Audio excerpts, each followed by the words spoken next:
Hi friends, இவன் என் தம்பி. நாங்கள் கூட பிறந்தவங்க மொத்தம் 5 பேர். நாங்கள் 4 பொண்ணுங்க, இவன் ஒருத்தன் பையன். ஸோ இவனுக்கு தான் நாங்கள் இப்போ பொண்ணு தேடிகிட்டு இருக்கோம். பொண்ணே கிடைக்க மாட்டேங்குது. எல்லா புரோக்கருக்கும் காசு கொடுத்து பார்த்தாச்சு. எல்லா மேட்ரிமோனியும் நாங்கள் செலவு பண்ணது இவ்வளோதான் இல்லை, அந்த அளவுக்கு நாங்கள் இப்போது செலவு பண்ணியிருக்கோம். இவனுக்கு தான் நாங்கள் இப்போ பொண்ணு தேடிகிட்டு இருக்கோம். நாங்கள் கன்னட சைனிகர் செட்டியார். எந்த ஜாதியில் எதுவும் தடையும் இல்லை. நாங்கள் கூட பிறந்தவங்க 5 பேர். இவனுக்கு கிரிக்கெட் ரொம்ப பிடிக்கும். இந்த வருஷான கங்குலி ரசிகர் இதுக்கு கொண்டு போய் அவங்க அனாத ஆசிரமத்துக்கெல்லாம் அவங்க டொனேட் பண்ணிட்டு வருவான். ஸோ அது பிக்சர் தான் இது. நாங்கள் 4 பேர் 5 பேர் இருக்கிற ஃபோட்டோவும் இதில் ஆட் பண்ணியிருக்கேன். 2வது ஆரமாக இருந்தாலும் எங்களுக்கு முழு சம்மந்தம் தான்.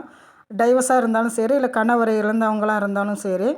இன்றைக்கி சோசியல் மீடியாவில் எவ்வளவோ இதெல்லாம் இருக்குது. நாங்கள் இந்த இதில் பயன்படுத்திக்கிறோம். ஸோ உங்களுக்கு விருப்பம் இருந்தால் நீங்கள் மெசேஜ் பண்ணுங்கள். நாங்கள் எவ்வளவோ செலவு பண்ணிவிட்டு இன்றைக்கி அவங்க கேட்குற தொகையை கண்டிப்பாக நாங்கள் நிறையா செலவு பண்ணிட்டோம். இதுக்கு மேலே அவங்க கேட்குறது எங்களால் அந்த அளவுக்கு கொடுக்க முடியுமான்னு தெரியல. ஸோ உங்களுக்கு விருப்பம் இருந்தால் நீங்கள் இதை தொடர்பு கொள்ளுங்கள். மெசேஜ் எங்களுக்கு அப்பா அம்மா இல்லை. ஸோ அதனால் நாங்கள் இந்த இதில் போட்டிருக்கோம். நீங்கள் விருப்பம் இருக்கிறவங்க கான்டாக்ட் பண்ணுங்கள், மெசேஜ் பண்ணுங்கள். இமெயில் ஐடி நான் அடுத்த வீடியோவில் ஆட் பண்ணுறேன்.